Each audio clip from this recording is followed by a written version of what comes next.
In 2009, I was deployed to Afghanistan with the 1st Battalion, 5th Marines. I was on a FOB. We started taking mortars, and then 2 AK rounds came out of nowhere. One tagged me in the back, right near my left shoulder, exited over my, just in my left armpit.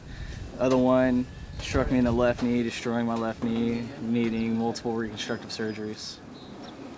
I came back, got medevaced, went back to my command for a while, and my medical appointments was just too much for me to stay with my command, keep up with the tempo, because they're getting ready to do another training cycle. And I inquired about Wounded Warrior, and I got sent here so I can focus mainly and solely on my recovery and my medical process. We have a real good support system here.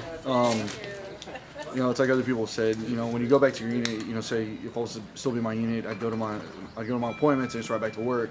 Having this, those guys, they ask you a bunch of questions and stuff, they support you, but here it's, you go to your medical appointments, whatever the case may be, you come back, and people will ask you, hey, how'd it go? If there's anything you want to talk about, things like that. The command does a great job of ensuring that, especially for somebody who's going through the things I am, isolating yourself is a big issue. But here they won't allow you to do it. You could, you try to sit in your room, somebody's gonna come banging on your door telling you to come out, that you're gonna go hang out with them.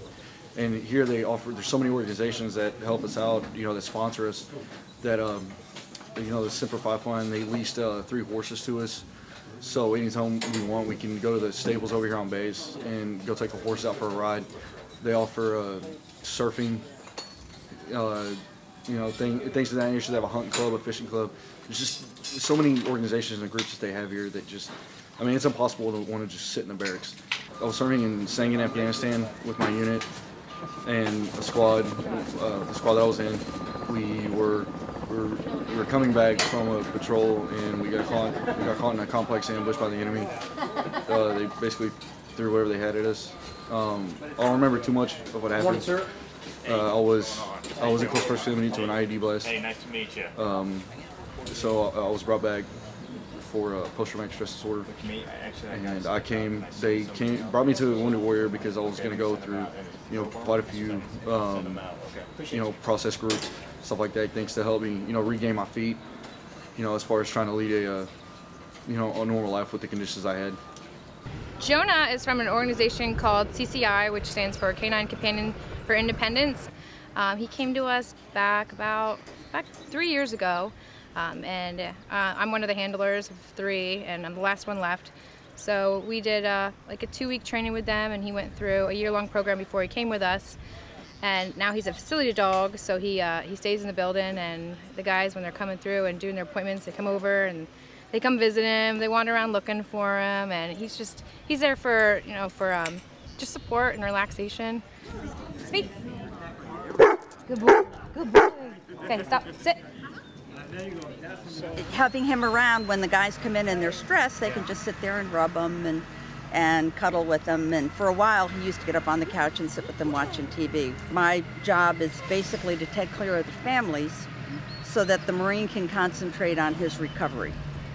So any problems that come up, we can try to address them so that the spouse doesn't have to go to the husband and say, I don't have any money, I'm stressed about this, the kids are having problems in school. Any of those problems we can address to allow the Marine to really concentrate on his recovery. Wounded Warrior Battalion West is responsible for assisting wounded, ill, and injured Marines and their families through their recoveries in order to either return them back to their units or to help them have a successful transition to civilian life. And so we're responsible essentially for wounded, ill, and injured Marines west of the Mississippi. Our current Commandant, General Amos, one of his guiding tenets was that we keep faith with our Marines. And I really think that's the kind of largest benefit we provide to the Marine Corps. Young Marines know they're going to be taken care of if they're wounded warriors, and we as leaders feel good that we're putting all these resources into taking care of our wounded warriors. The Warrior Hope and Care Center, that is a 30,000 square foot purpose-designed building for all the needs and resources of our wounded, ill, and injured Marines. So it includes some specialized reconditioning equipment. We don't call it rehabilitation, but it's really a lot of physical fitness equipment is what it is. So we're focused on the family, mind, body, and spirit in terms of helping a Marine to recover. And so we've got resources across all of those 4 areas, which we call lines of operation, to help the Marine achieve his goals in the future.